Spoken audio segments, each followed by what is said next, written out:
Welcome back, everybody, to Not Safe for Work Nerd. I am the LA Nerd, Joel Reeves, and would you look at the time? It's already time for Mandalorian Chapter 3 review. These have been coming out so quick. They're the only videos on my channel right now, but we all love Star Wars, so that's okay.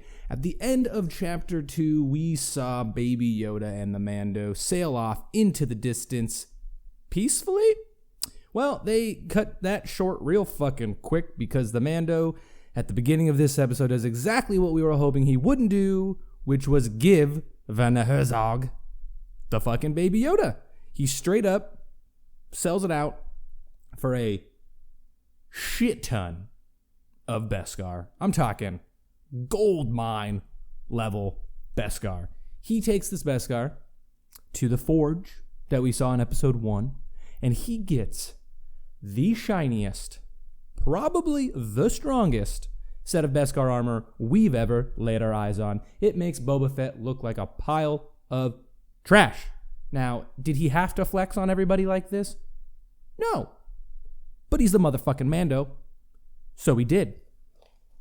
Now, while he's getting this armor made, some of the other Mandalorians have a problem with the Mando for having this Empire Beskar. They're mad that he's sharing table with the Empire, which is what another Mandalorian says about our Mando. They get into a little scuffle. The Forge lady, who seems to be their superior, tells them to fucking knock it off. You know, they are Mandos. They are together. They are one. This is the way it shall be. They begrudgingly oblige, and Mando goes on his way. He goes to leave the planet after he's got another bounty puck, and he has a crisis of conscience. He realized what we realized is that he's a total fucking dick for giving this baby up. So he brings his sweet-ass disintegration sniper rifle. He goes back, and he's going to get this fucking baby. He eavesdrops a little bit on Werner Herzog and the doctor, and hears that they plan to extract something from the Baby Yoda. I mean, I know this thing is 50, but it's still a child, so extracting anything from this baby is going to be perverted unless it's, yes, midichlorians. They didn't say it, but if you're a Star Wars fan, you know it to be true in your heart. They're bringing back the goddamn midichlorians. That's fine. I'll get over it. I will.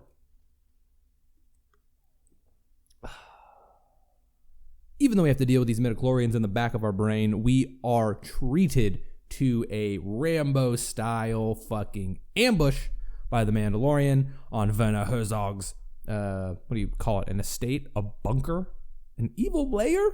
We don't know if he's evil yet. Anyway, the Mando wrecks Stormtrooper face and gets Baby Yoda back. The band is back together. It's like they broke up and they're doing a reunion tour. Now, as the Mando tries to escape with the Baby Yoda, who but every fucking bounty hunter in the city still has their fob tracker on them. And there's this great scene as the Mando gets further away from Werner Herzog's base. All of the trackers start to beep, beep, beep, beep, beep. And so a plethora of bounty hunters stops Mando in his tracks before he can get to his ship. Old Carl Weathers himself is like, bro, you fucked up. And a phenomenal Western-style shootout scene, like we saw in the first episode. The Mando's hiding in fucking barrels and shooting back, and he's kind of getting the best of them. You know, he's got that sweet new Beskar armor that's helping him. But just when all hope seems lost, just when he's been pinned down by all these bounty hunters, who the fuck else jetpacks in but almost every fucking Mandalorian in existence? This race that has been in hiding, has feared the Empire, has now come out stronger than ever in numbers to help the Mando fight off all of these bounty hunters.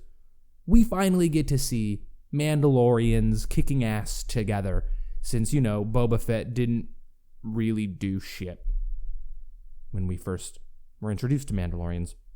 We've gotten a little bit of a sweet action from our Mando, and now we get an entire Mandalorian set-piece action scene, and it's so fucking cool. This allows the Mando to escape with Baby Yoda, has one minor altercation with Carl Weathers again.